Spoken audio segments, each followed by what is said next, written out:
Oh là là là là là là. Une série que j'aime et ils ont fait un truc bizarre vers la fin. Bon, reprenons.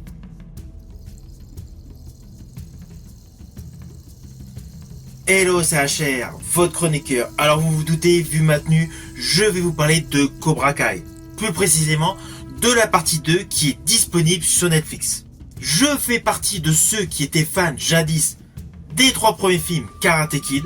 Naturellement, j'avais tout de suite été hypé par la web-série Cobra Kai qui a poursuivi son chemin sur Netflix. J'avais d'ailleurs effectué, il y a quelques mois, une vidéo concernant l'univers Karate Kid Cobra Kai.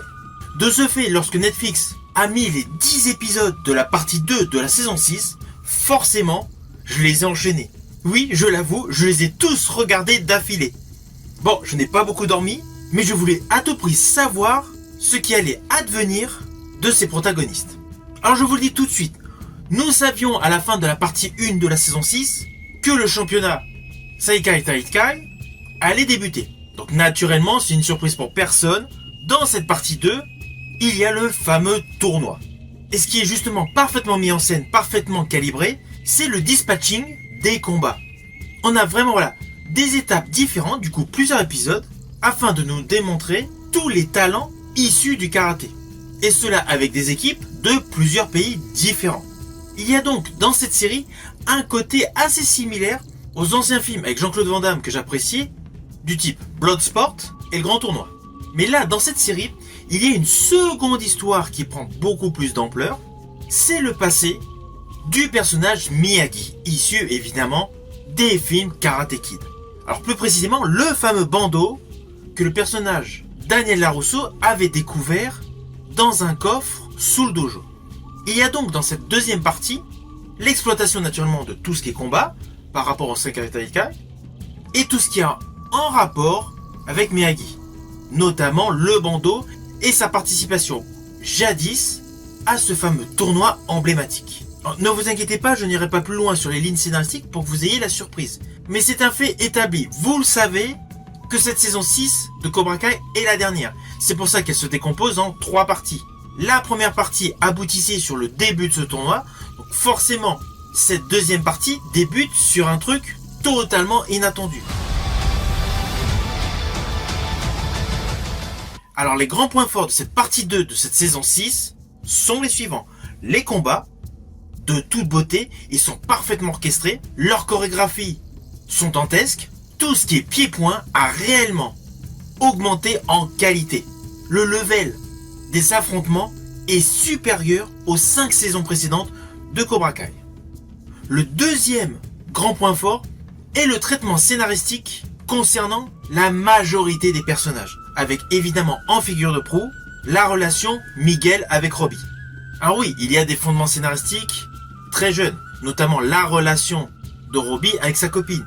Mais toutes les difficultés engendrées dans ce début de tournoi sont bien scénarisées afin d'accroître l'effet de cohésion du groupe, avec surtout la réintégration d'un personnage. Ne vous inquiétez pas, je ne vous dirai pas lequel.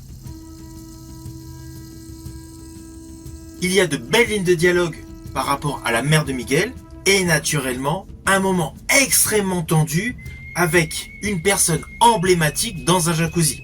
Oui, pour l'instant, on est vraiment dans la partie no spoil, je ne veux pas vous dire qui est qui.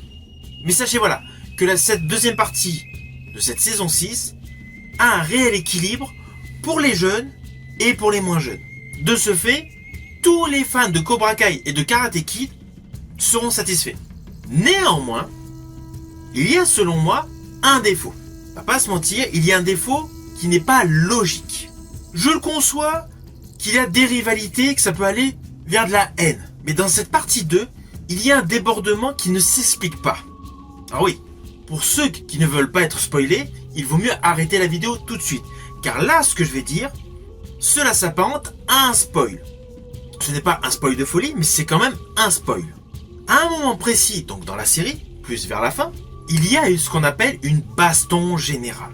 Alors oui, elle est parfaitement chorégraphiée. En plus, il y a vraiment un équilibre entre les jeunes combattants et les combattants moins jeunes, avec la mise en exergue des différents tempéraments issus des différents dojos, notamment celui qui a été disqualifié pour dopage. Alors cette partie de combat est parfaitement réalisée.